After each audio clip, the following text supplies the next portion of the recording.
Hi, this is Bob Sorrentino from Italian Roots and Genealogy, and I'm here today with Peggy Fucillo, and she's going to tell us about why and when and what she's found in researching her roots. So welcome, Peggy. Thanks for being here. Oh, thank you for having me. I'm thrilled to be here, actually. That's great. That's great. Not everybody's thrilled to see me, so I appreciate it. Well, like I said, I like the background. That's my neighborhood.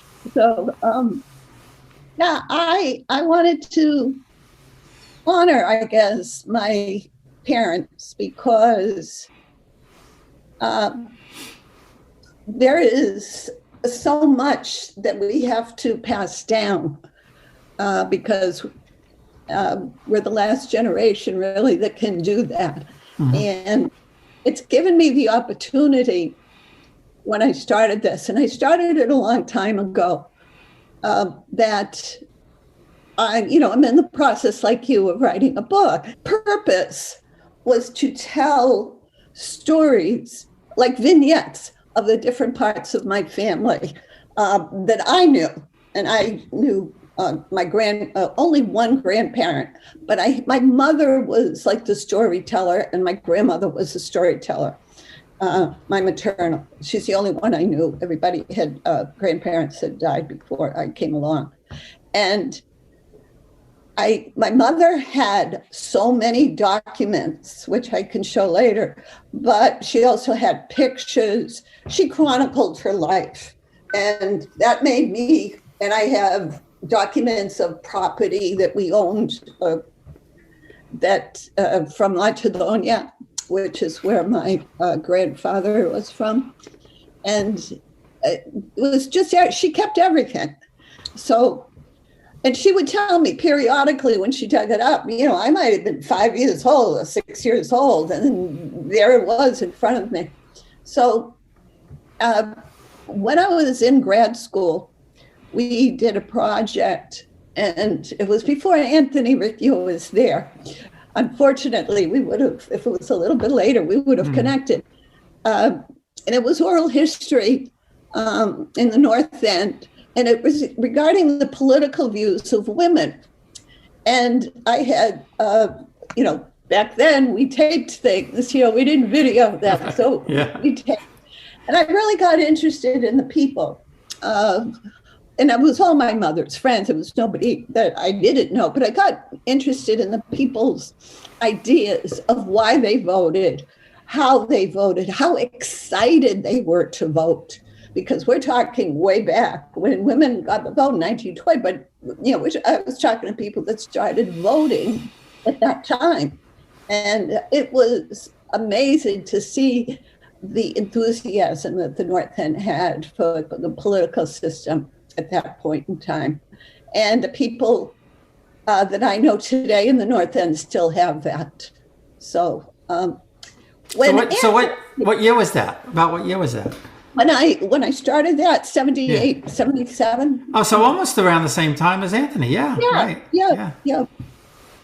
And so I have all of that. And then actually, it had to be a little bit before because my mother died in 76. So she had all these papers. So I have them all. I'm going through them, and I'm trying to put them in order. And right now I'm looking in my living room, and I have like a whole bunch on the wall and framed. And when Ancestry came, and my relatives were, of that generation were dying off, I had nothing other than Ancestry, except I had one, my Uncle Tony.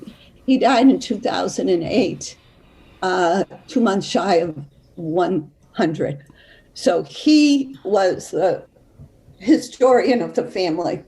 He, in fact, even was at the molasses flood and the late teens in Boston as a kid. They followed the fire trucks, because it was something to do. They were on horses and stuff, the fire truck. And it was a huge event in Boston. Many people got killed. So he was able to tell me that firsthand.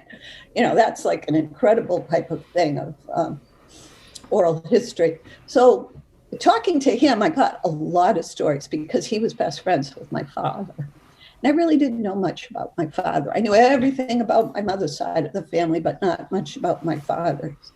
And that was because he was born in 1898. And he was a change of life baby. So between him and his 3 older brothers, there was like 18 years difference in the second brother. Yeah. And the first brother was born in 1875. And they all came here from Italy. And the town's in the back. And Cusano de San Domenico. And I've never been there. I've been everywhere. I've stayed in my mother's, in the summertime, my mother's village. It's actually a little city. This is a village. I mean, it's very small. And, but it just, through my travels in Italy in the 70s and 80s, I just developed, it was just in me. Now I have, my first cousin could care less. I'll say, well, yeah, I know. Yes, and nothing. It's nothing. I know, and we all kind of have that thing. Everybody in my family too. They're like, why are you looking for that stuff? And then when you find something a little interesting, maybe they'll pique their interest for a bit, and then they go back to, why are you doing all of that kind of stuff? And so there seems to be one or two of us in every family. Yeah, and actually, my cousin's son is very interested in this, and which I'm glad, because he's obviously younger than me, and he'll pass it on to his kids whether they're interested or not. And I'll pass it on to my daughter, and she actually is interested in it. I'm going to show a video a little later, and she was so interested in the heritage. And part of the heritage, I'm going to say, is food, is tradition during celebrations. Like Easter. Easter's very big. It's bigger than Christmas for us. And I noticed that she started making pizzagena and pizza ricotta, and I'm like, she couldn't boil water. And all of a sudden, now she's making this for Easter in her own home. So things stuck into her, and it's good. It's good that the traditions are passed down, and it's good that the history and even the nuances of what happened when, I think they're really important. For example, when I go by my house, which we sold in the 50s actually, sold it to Tony DeMarco, who is a famous fighter from the North End, from Fleet Street. And he just passed away. He's got statues and everything in the North End. He's very beloved. And I'll take my daughter by it, and I'll see that sign, plaque up at the top. It says 1893. Well, 1893 was the date, obviously, that the tenement was built. Mm-hmm. It was also my grandfather bought that building. He was the first person. Really? Wow. That's amazing. Yeah. And I didn't know that until I started. I mean, I knew we were there in 1930, not I was, but in 1935 and something like that.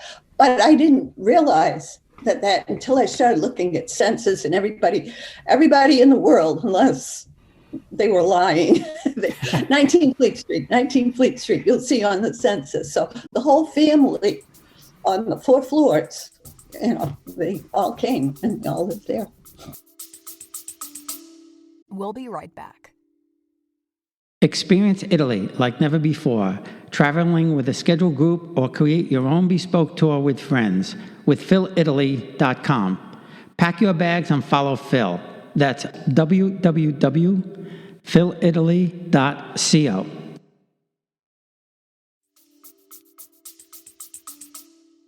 Wow, that's something. So your grandfather bought that building. How did he have the money to buy a building? This is that chain migration, right? He came first. He did not read or write English, or Italian. Well, he spoke, of course. Right, but they didn't. Not educated. He was born in 1849. He came here in 86. And by himself, his wife and 3 children were still in Italy, in Cruzano back there. So he worked, he sent for them the manifest, quite interesting from the post, because one of my uncles is missing. He must have taken the later boat, or an earlier one that I couldn't find. So they all worked.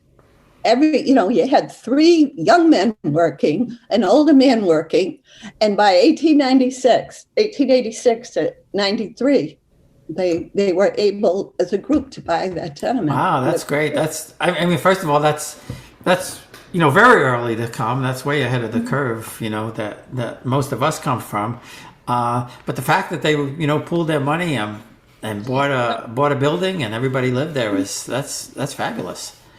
And soon after, the family, and as I say, my mother told me everything. Well, not everything, but mostly everything, because in my research I found out a couple of other things that she left out or she didn't know. And the 2 of the brothers, the 2 oldest, Luigi stayed here in Boston. And then they did the move. Everybody does the move. There's a certain way, just like they do in New York, that you're in Boston, then you go to Revere or Chelsea, because or Somerville, those are the 3. But my 2 uncles went to Rockland. Now, nobody's ever heard of Rockland, even if you live in Massachusetts. I mean, it's a real small place. And it's next to Plymouth. And they moved there. I don't know why. I would love to find out why they went to Rockland, other than maybe there was farming going on. There was no factories, or maybe they were building, there was no railroad. You can't figure out why were they there. Right, yeah. And in the 1920s, my uncle, we called him John, because they all anglicized their names, because they came earlier, and that was the way to get ahead, was to anglicize their name. Yeah. And my mother's side, no. But he became chief of police of this town. And I knew, this was family history. I didn't have to look it up. But I do have records, that of him being a police. And during the 1920s was Prohibition. And I guess Rockland, being the little town it was out in the middle of nowhere, stills were like a big thing that you could hide. But Uncle John was a steel finder, so he was able to get the stills, arrest the people. You would find all these articles in the newspapers. Chief of Police Fucillo got this family's still, etc. So the story that I have is all about that. And I go, yeah, well, Mom's right. I'm reading it in the Globe, but in the archives. And then I see another story after the last still was found and the liquor was confiscated. The people were in jail. And the next article that I found, because, you just put Fucillo and you get all this stuff on, was Joseph Fucillo arrested for transporting liquor to Boston on the highway. Now, there was no highway then, but, the road that connected the north from the south, Rockland, south of Boston. And I'm like connecting dots here, this isn't good. My mother never told me this story. The very next day, there's a retraction by the Globe saying he was not arrested. He was not transporting intoxicating liquor / rum. And we're sorry, whatever the redaction said. But I'm thinking, was because this was common, it's common today for, not legal, but, for police that confiscate things can have a little side right. job. Yeah, a little, yeah. And I, there's no one I can ask. But when I saw that was like the the biggest thing I found out that I didn't know, that my father was arrested for taking liquor, probably from Uncle John's confiscated liquor down in Rockland. So, yeah, the things you find out. And my father was a politician, so it became a politician. So it wasn't a very good thing to have on his resume. No, I guess not. But there was, like you said, there was a lot of that stuff going on back then. Yes. And but it's funny that they, you have to wonder about was he really doing it? And they took care of somebody, so there was a retraction, or was he really not doing it? I go with number one. So I know you have a little slideshow that you want to show some of the documents and some of the research that you did, right? Sure. Yeah, I do. Can I say one thing before? Yeah, sure. What I have researched before, and when I was in school, was the stress that immigrants went through, and my mother was a victim of that. She came. Well, could I tell the story? Sure. Yeah, absolutely. Yeah. Okay. So, my grandmother's family came together, which was unusual. They all came, 3 sisters and the mother and father, and they came in 1901. So they were late. My father's side got a head start. And the biggest thing that they had to do with these 3 sisters was get them married, because my grandmother came here when she was born in 1881. So she was 20. She was almost like past prime age of getting married. So the marriages were like, somebody asked you, you go with them. It wasn't nobody made a decision. It was, you're gone. You're out of the house, make your life. Not that they didn't love each other. They were a very loving family, my grandparents, but that was what you had to do to survive. My grandfather, grandfather, I think it's was a boot black. Mm. A boot. I didn't know what a boot black was. He shined shoes. Right. Yeah. And so I don't know where he could have been on a corner. I don't know. But when they were in Italy, my grandmother could read and write. So they were not poor people, but they were not, nobility. But they all decided to come together. Again, I don't know why. Because I know my father's reasons, but the American dream, I guess. But yeah. So the first 2 sisters got married. All of them married older men, much older. And then my grandmother got married to a much younger man. She had 2 children very quickly. Infant mortality was tremendously high. So the first child died. Second child, my aunt Sunda, came along. And then my grandfather got diagnosed with TB. And they said, okay, you have to go back to Italy. The air's better. We're in the North End. I mean, the North End at that time had the population density of Calcutta, India.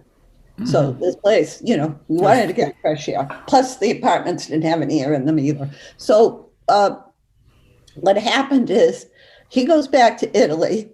My grandmother's pregnant again. She's got the toddler at this point, and they go back to Italy too, to be with him. And he dies. He dies December 31st of 1911. And my mother was born in Italy, in the town, and 2 days later, January 2nd of 2012. So then we have what happens, it's pre-World War I, and they have to kind of stay in Italy because it's dangerous to travel, and they come back in 1917. And somehow they got her on the ship. I don't know how. She has no records, nothing. I'm sure it was paying whoever, and she got on. It is a baby. Well, she's like 5 at the time, but throughout the whole time she was there, she had no documents. She was just born. As mostly everybody was. I mean, the only documents really at that time were that were kept were church documents. Right. So yeah. And she doesn't have anything. But going through her possessions after she died, I find that St. Anthony's in Revere, Massachusetts, has a birth certificate, has a baptismal record for her. I'm like, where'd that come from? No, that doesn't make sense. But again, all of these things transpired to make her have status in America. And because here she was.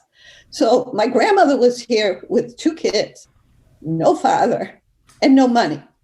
And my mother would tell me the stories of her coming, which were horrific stories. They had a 2-room apartment on Hanover Street. The apartment doesn't exist anymore. It was torn down, flat on the top floor. And they had no money. They were on what was called relief. Relief is like, I guess we call welfare today. Yeah. And that's what they depended on. One of my grandmother's sister moved to Revere and didn't really have anything to do with the family. And my other great aunt, Mariuccia, she had a husband that was less than perfect. She was a victim of domestic abuse, and which was prevalent, by the way. The North End sometimes was self-policing, so he did get a little bit of self-policing because it was known, and he passed that great quality down to my uncle, which we couldn't have anything to do with. But so Mariuccia wanted to give them food. My great uncle Pasquale, he had a meat market in North Square, right near Paul Revere's house. And she wasn't allowed to give her sister any food. Wow. He said they have to work for it. So my mother, at age 8, went to work in the meat market for him, sweeping the floor and doing everything so they could get a little food to eat. Ironically, he was the one that gave her away at the wedding. I don't know why, but yeah, but it's very sad. Mariuccia couldn't even talk to Simongenza, my grandmother. They couldn't talk to each other because of him. So it was the strange, you think of this wonderful, loving family on my father's side. Yeah, right. That's why, I'm calling my book or whatever I'm doing, it's the tale of 2 families. One's the haves and one's the have-nots. So my mother's family was the have-nots. They didn't have anything. So let me show you some pictures. And just real quick before you do that. So how did your mother and father meet? Good question. Yeah. Okay. We can segue right into that. That's great. So my mother was 14 years younger than my father. My father was born in 1898. She was born in 1912. She happened to be very beautiful. And she got, in the North End, beauty counted for a lot, more than money, especially if you were going to be a politician. So he was looking, I think, they knew each other because they were both from the same area in Italy, but they congregated together. Like my grandmother and his mother were friends. So that's kind of how, but there was just a certain age group that would all be together, and he was older. as my uncle was. My Uncle Tony was his best friend. And they got together that way. And I say in one of my stories is that my mother hit the North End social elite jackpot. She married the Kennedys of the North End, although there were better other Kennedys there too. But to marry a family that had a house, to marry a family that at that time had a car, this was like huge, and had money, money coming in, because she had nothing. She graduated school though in 8th grade, but nobody went to school after that. It was very rare for a woman to go to school after 8th grade. In fact, a lot of women, again, in what I know from oral history, et cetera, they got married right after 8th grade, what we would consider 9th grade, 14 or 15 years old. My mother didn't get married till 23. That was like a big deal. Yeah. So I can show you that now. Yeah. So this is my mother when she first came. Little bit of a thing. This is her kindergarten picture. She's right here. She's really loving the picture. So now that's really something to have a picture like that. What year is this? Like 1916 or something like that?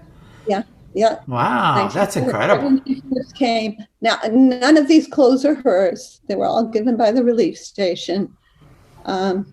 She is, this is probably my most treasured picture. Absolutely, sure.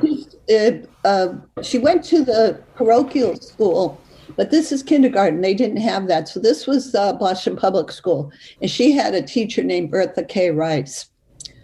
And she remained friends with that teacher until the day she died, until my mother died, because Miss Rice outlived her. Wow. And came to my mother's funeral. And I have a tea set. I should have it here, but I don't. A very small tea set that she gave my mother. My mother didn't have a thing. So they had a very strong bond. And back then, teachers didn't get married. She remained, lived with her sister. I would visit her because my mother would pack up a whole bunch of stuff and say, bring this to Miss Rice, for Christmas or whatever. So that's kindergarten. A big thing was to get family photos, right? So somebody paid for this. They didn't have money. None of these clothes are theirs. The studio would give the clothes, just like you go to the studios today, you could dress up like in the olden days. Yeah. So here's that. This is my mom, and Sivincenza. I call her Sivincenza because everybody calls her Sivincenza, but she's my nonna. And this is Asunda, and they're 2 years apart, 3 years apart. This is them a little older.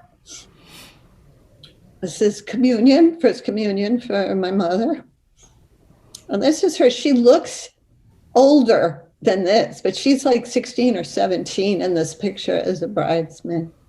Yeah, I have a picture of my grandmother too. When I think she's about 17, and they looked a lot older back then. they sure did. And this is the wedding. This is going to be her, one of her in-laws. So they were friendly at that point. This, if you were from the North End, you would say, you could take my mother out of the picture and it looks exactly the same. Yeah, nothing how about changed in this picture. And this was, 1928, something like that. Mm-hmm. And my mother, again, they lived in 2 apartments, but she had, this is where they got air. This is up on the roof. She had 3 Spitz dogs, my grandmother, 3 Spitz in two rooms. Somebody gave him the dogs. My mother was an animal lover. I guess that's why I have a rescue. But she had 3 Spitz dogs. She started working outside of my uncle's store. That stopped after 8th grade. She worked for Hood's, which was the biggest H.B. Hood and the Son in Charlestown, which is next to the North End. And she, milk and ice cream, etc. Another picture of her. This is my father, my grandfather, excuse me. This is my father when he was younger. This is his mother and father before they died. This would be late 20s, early 30s. This is my grandmother in the 20s with her daughter, Josie. She and I were very close. Wonderful woman. And she was usually, like in a large Italian family on my father's side, that one of the daughters would take care of the mother, not get married, etc. This was Josie. She was, everybody in the family was Giuseppina, okay? Giuseppe, when you look at the family tree, these are two Giuseppinas, right? And then we got, so here's a Fleet Street sign, very famous. This is the building they bought, and this is when getting married. Now, this is the sister of the other woman in the other picture. This is my father, obviously, and the best man. So when you think of it, my mother had absolutely nothing, and she gets this wedding, at the Copley Plaza, which would be like, sure. I mean, you could see just from the way they're dressed and everything, Yeah, and I love this picture also because there's one guy that just doesn't look like the other. Like when I showed this picture to my daughter, I said that sesame string, all of these things belong together. Yeah. One of them is not the same. So this was one of the state troopers. My father was a state trooper because he was the chauffeur for Governor Curley, which was the start of his political career. So then we have the brothers. There's 4 brothers, and my Uncle Pasquale that we don't like to talk about. And then my Uncle Tony is right here. The love of my life. And here is my mom. And they say at the bottom, I don't know, I don't think I can make this bigger, but they go to Bermuda for their honeymoon. I mean, this is like, how does this happen? Yeah, that's incredible. So what year is this? 1935. Yeah, okay. Yep, 1935. She's 23. This is a picture of my father because he's running for state senator. He was, I think, the second person Italian to run. He didn't win, but he ran. This is my mother. My mother, like I said, was beautiful. And she, at the times, everybody liked having their hair done. So wherever she went, like once a week. I don't think she went once a week, but, wealthier people did. And she, they liked her hair so much, they would pay her to get her, for her hair to be done. And then she got the free hair, and they put the picture in the front of the store in the window, so people would come in and get their stuff. Wow, cool. That's cool. That's very cool. This is my godmother. This is my first birthday party. This is in the North End apartment that had 4 rooms, indoor bathroom. This is my Mariuccia. And the one that tried to give us the food, the husband wouldn't let her do. My 2 cousins and my Auntie Anna, Uncle Tony's wife. This is my grandmother.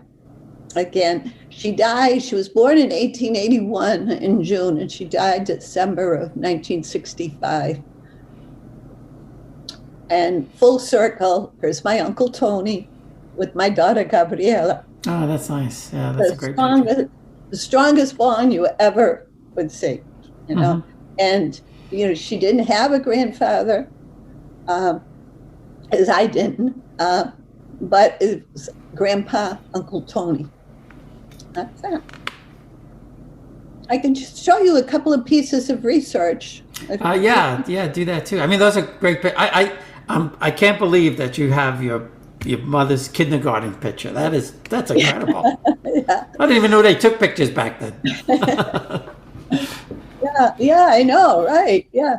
Okay, so starting off with, in case people don't know where I'm from, we're down here in Campania. Italy is divided into 20 regions, which is like our states, and Sardinia and Sicily are autonomous, but we're from Campania. And Naples is the capital. So when everybody came over here, that's where they came from. Right. So this is me with, this goes back to, let's see if I can move this so I can see what I'm doing. Nope, I can't. Anyway, it goes back to the 1700s. What was very difficult was that you can see the name of my grandfather is Theodore. My grandmother was Josephine, not Giuseppina, not Teodoro. They changed their name. But when they came here, they were Teodoro and Giuseppina, and they had their records from Italy. So trying to mesh that, plus the manifests of the ships murdered their names. Sure, right. The Chillo was like, here they put one C, but it's really two C's when you go another place. It's Uchillo with an I. Sometimes it's with a T. So it's difficult to look it up. And then this takes some doing, okay? Yes, I know. This is Antenati, because I wanted to get to Leonardo. So I find out through I found my grandmother's on the side. This is a big family in the north end, the Ropuccis. Okay, and so for them to marry each other, it's like, makes sense. The Cataldos is another big family, and they all came from Cusano. And depending on where you were from the north end, they said Cusano with the sh sound, because Sicilians would have the sh, and they live right next to Sicilian, so the dialects are important too. So I finally find, I'm looking for Luigi, right? I know he's born in 1809. So I get the registry from 1809. I go to the birth records. I can't read this. There's no way I can read this. I can read the Italian, but I can't read the writing. So I'm looking for Rapucci. So finally I find Rapucci, and I'm like so excited. I got it right here. See, Giovanni Rapucci. Leonardo, here he is. And the wife, Carmina Longo. So that was, and I had to go through all the, fortunately he was on page 10, so it wasn't that bad. But I started from the back. So, and then I wanted to go one generation above that. This one was harder. And let me go back to, actually, that handwriting's not too bad. Some of them write like me, which is horrible. But oh, okay. Well, I have documents that are originals that are. I have no idea. Even my neighbor, who is recently from here, from the 50s, he was educated in Italy. He can't read it either. This is. I have to see where she is. Oh, okay, Maddalena. So I'm looking for her, Cataldo. So I'm trying to find Cataldo because that's the only thing I can find. But no, I find Maria, which was a common first name, and then you got your name. Right, then you got Maria your name. Somebody, Maria this, Maria that. So here's Maria Maddalena. So from that, I was able to get the mother and father, Pasquale, Cataldo, etc. But it's difficult, and you have to be diligent. Because the pages of the one book will end in 1909, but have the first page of, 1809, and have the first page of 1810. yeah, So if you I go know. to the 1810 book, you're not going to find anything. So anyway. So Occasionally you get the ones that actually have the registry in it, and you could go there and find the page. But when they don't, I know what you mean. It's sometimes in the front, sometimes in the back. Yeah, that's right. Alphabetical by first name, sometimes it's not alphabetical. It's like typically what you think of Italian. Okay, so here's my Josephine Fucillo, not Giuseppina, mother of Joseph Fucillo, my father, governor for James Michael Curley. Now, she is the one that came before. This is a family of the haves, right? Mm-hmm. She could not read or write, but because they came first and they were able to, not the first, but before my parents, my mother came, they were in the hierarchy of the North End above it. And she belonged to all the societies of the church. And it's very important. And I'm not sure, if this happens in your area, but the church you attend tells you something about the family. So she went to Sacred Heart Church, which is in North Square, right across from Paul Revere's house. And the older people, the people who had come prior, went to that church because St. Anthony's Church, St. Leonard's Church, downstairs was called St. Anthony, wasn't built yet. So you knew if people were going to Sacred Heart, they'd been here, a long time.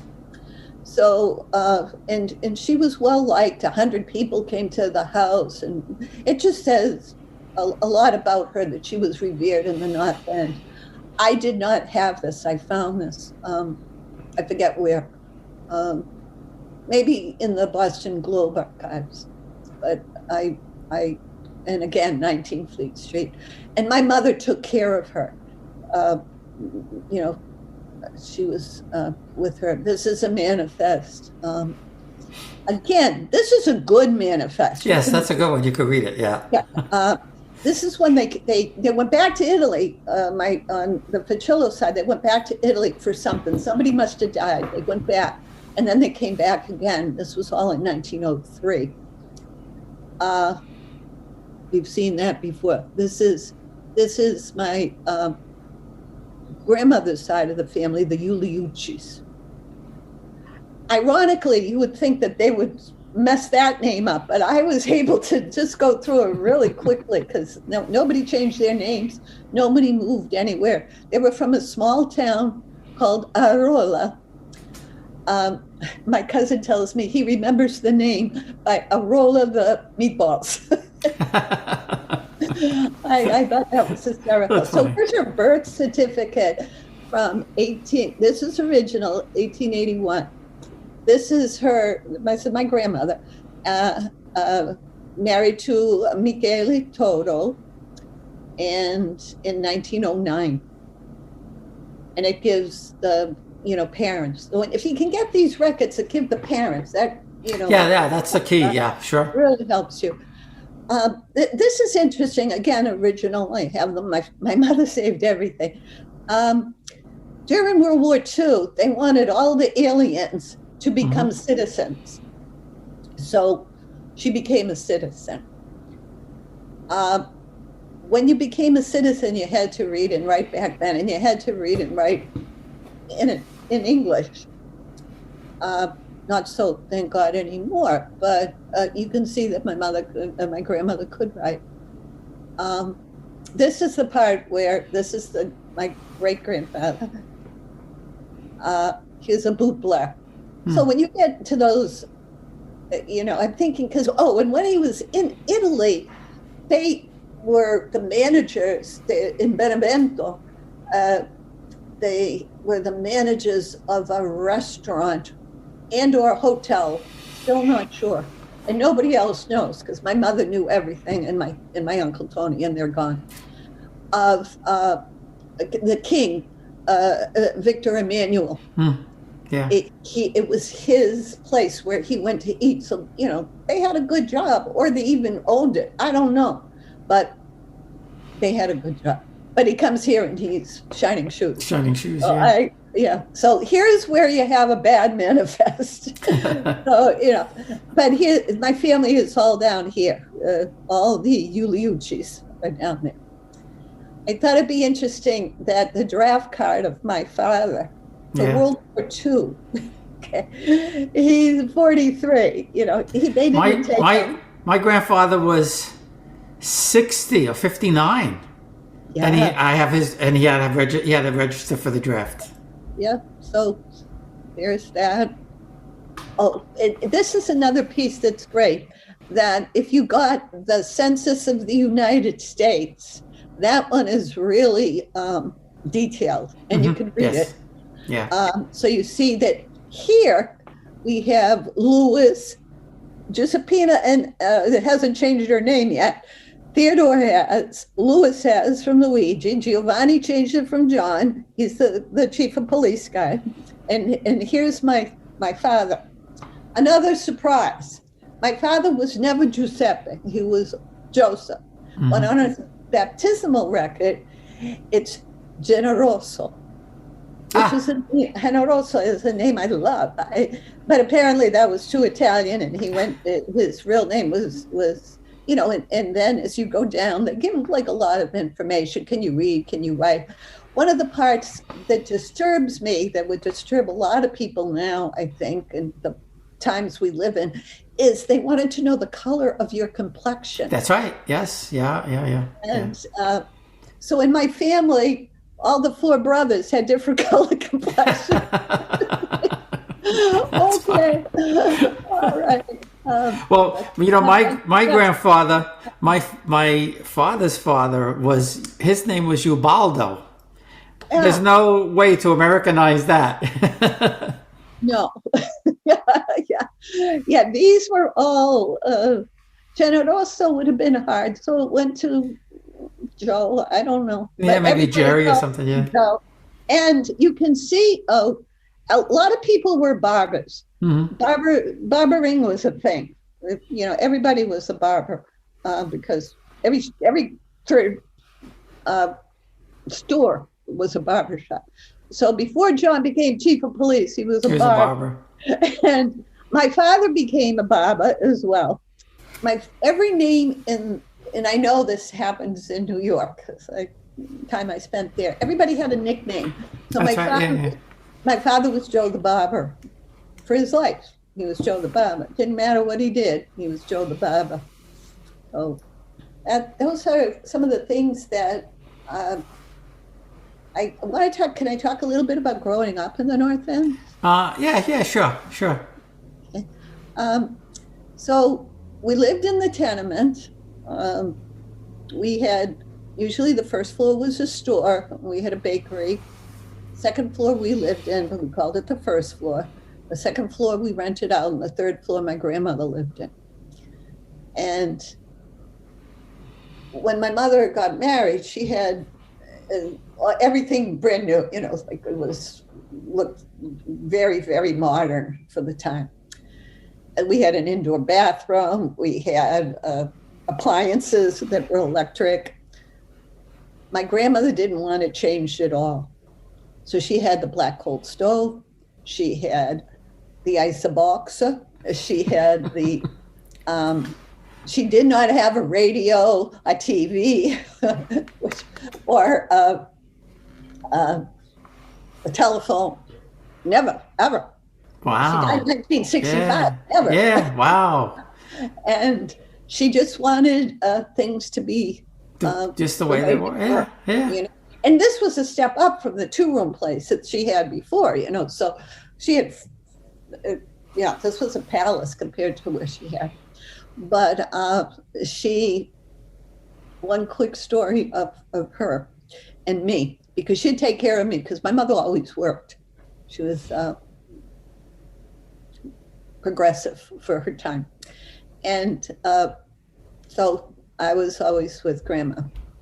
So one day we go down to Haymarket Square. Haymarket is like the big, huge, at the end of Hanover Street, the main street in the North End.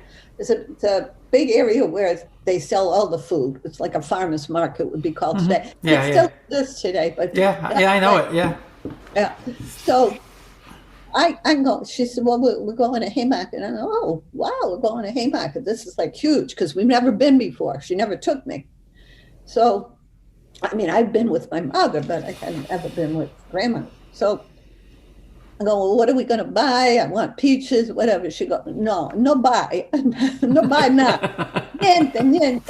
So I'm like, Why are we Where are we here? going? Crepes. She wanted crepes, orange crepes, anything that was a crepe. We had to bring them back, as many as you could carry. Like, I'm 5, I maybe could carry one on each hand. She probably had some on her head, whatever. We go back to the apartment, and the kitchens were big. I have to say that about them. Yeah.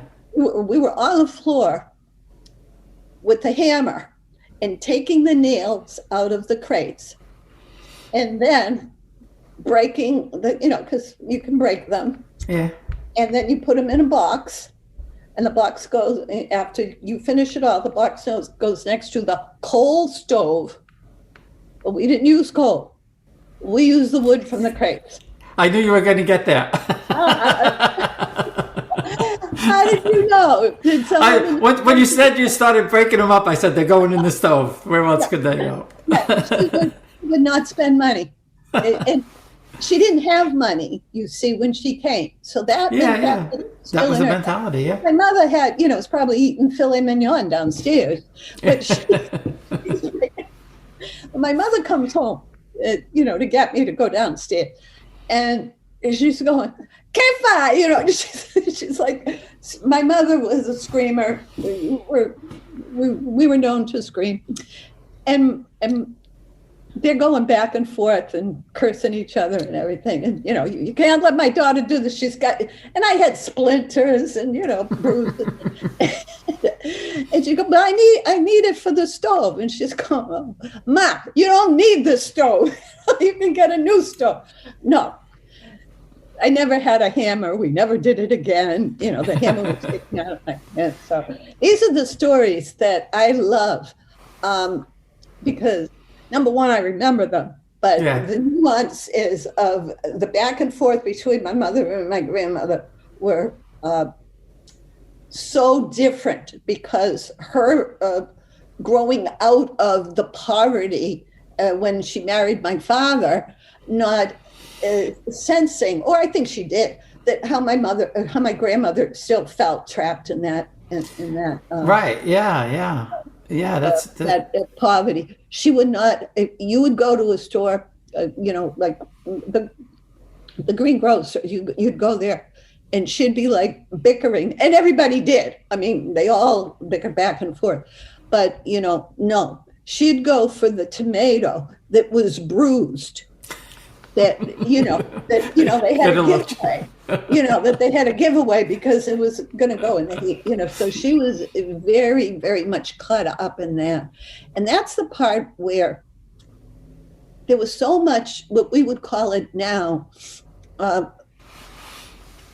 post-traumatic stress disorder. It was a lot of that, and my mother had it too. My mother, not. The reverse. She was the one with the charge cards. She was the one she had the first TV in the North End. My mother was just completely opposite. And you could see by the pictures, that.